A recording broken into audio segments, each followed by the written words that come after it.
Welcome to the story of empires, of ambition, and of leadership that shaped the course of history. In this series, we will explore the rise of the Roman Empire and the men whose vision, courage, and wisdom left a permanent mark on the world. We'll journey with Alexander the Great, whose audacity and brilliant strategy carved an empire across continents. We'll witness Julius Caesar, whose ambition brought Rome to its pinnacle and taught us timeless lessons about power and responsibility. And we'll learn from Marcus Aurelius, the philosopher king, whose wisdom and discipline guided Rome through trials with measured leadership. Through their stories, we'll see how leadership, with both its triumphs and its flaws, built one of the greatest civilizations the world has ever known. This is a journey through time, strategy, and character to understand what it truly means to lead. In a world ruled by kings and kingdoms, one man dared to rise above them all. Alexander of Macedon Latter, known to history as the Great. At just 20 years old, he inherited a throne, an army, and a people hungry for direction. Most would falter, most would hesitate. But Alexander, he saw opportunity where others saw fear. He didn't lead from behind a palace wall, he led from the front. He rode beside his soldiers, sharing their hunger, their cold, their danger, and they followed him not out of fear, but out of belief. Belief is a rare thing, but a leader who earns it can move mountains.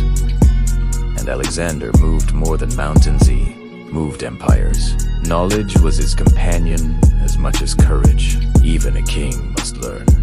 And Alexander studied under Aristotle, one of the greatest minds of his time. He learned strategy, philosophy, science, and the art of persuasion. He understood that a blade alone cannot conquer the world, only a mind combined with Wilkin. Alexander didn't just fight battles, he thought them through. Every march, every siege, every encounter was deliberate, calculated, visionary. He united cultures, spread ideas, and built cities in his name. But even the brightest stars cast shadows. Power can be intoxicating. Alexander began to see himself as a god. He believed invincibility was his birthright, and pride, as it often does, sowed the seeds of his undoing.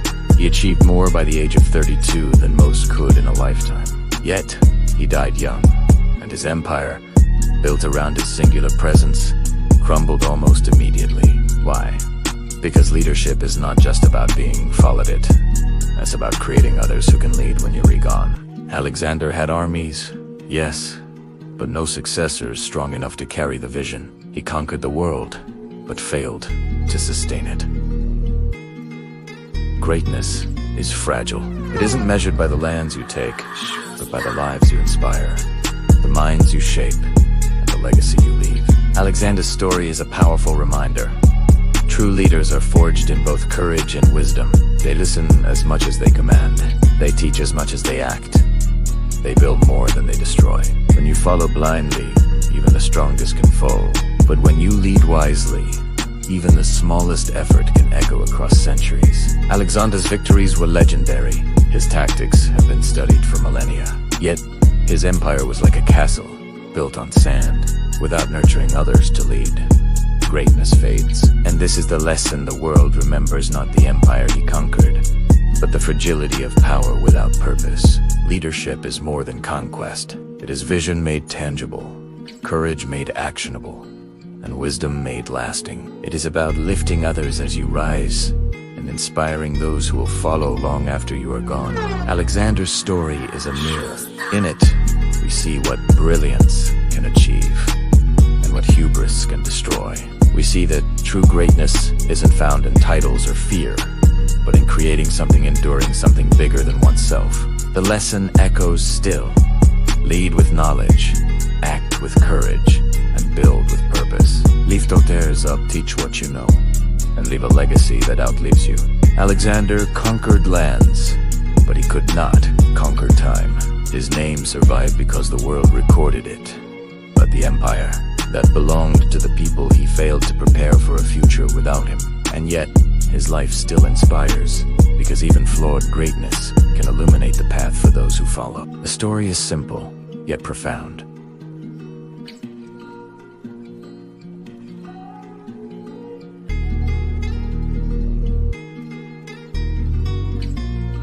Strength without wisdom is fleeting. Vision without legacy is hollow. Courage without humility is dangerous. But combine them, and leadership endures. Alexander the Great. A conqueror, a thinker, and a warning.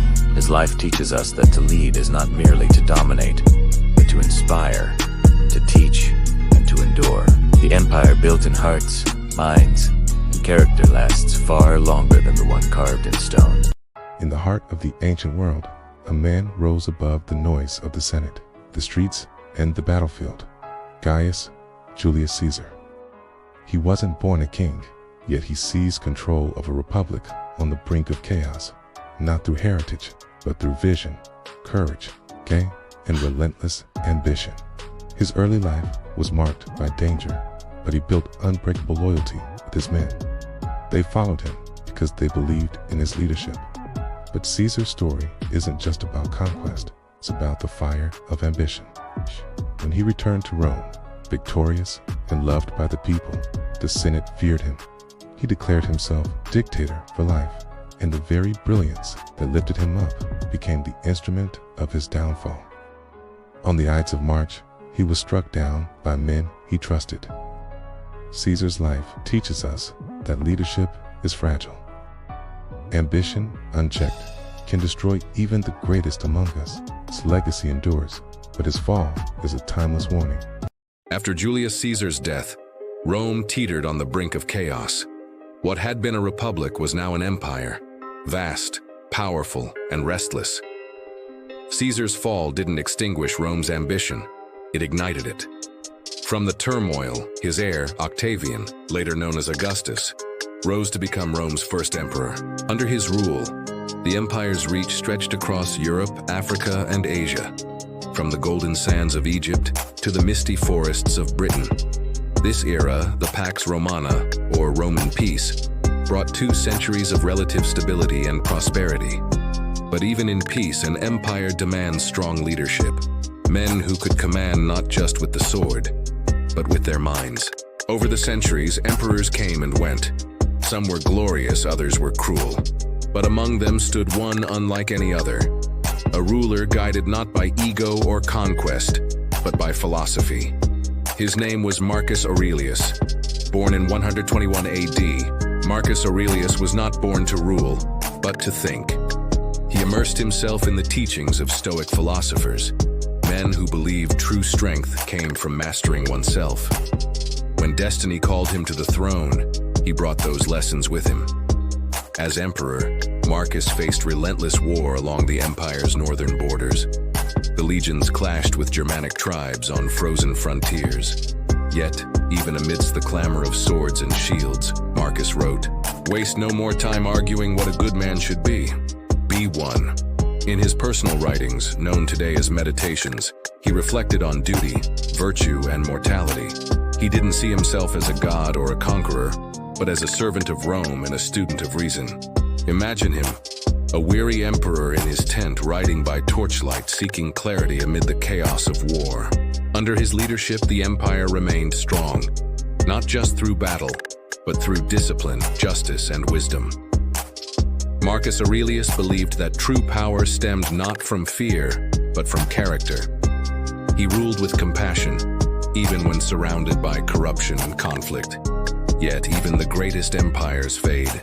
After Marcus's death in 180 AD, Rome began to fracture, plagued by greed, division, and decay. His son Commodus lacked his father's restraint and steered the empire toward decline. But the legacy of Marcus Aurelius endured, not in stone monuments or conquering armies, but in his words. His Meditations became a timeless guide for leaders, thinkers, and anyone striving for a better self, a reminder that even at the height of power, true greatness begins within. From Caesar's ambition to Marcus Aurelius's wisdom, the Roman Empire shows us the delicate balance between strength and virtue. It teaches us that leadership, in its highest form, is not about conquering the world, but about conquering oneself. Thank you for joining us on this journey through history.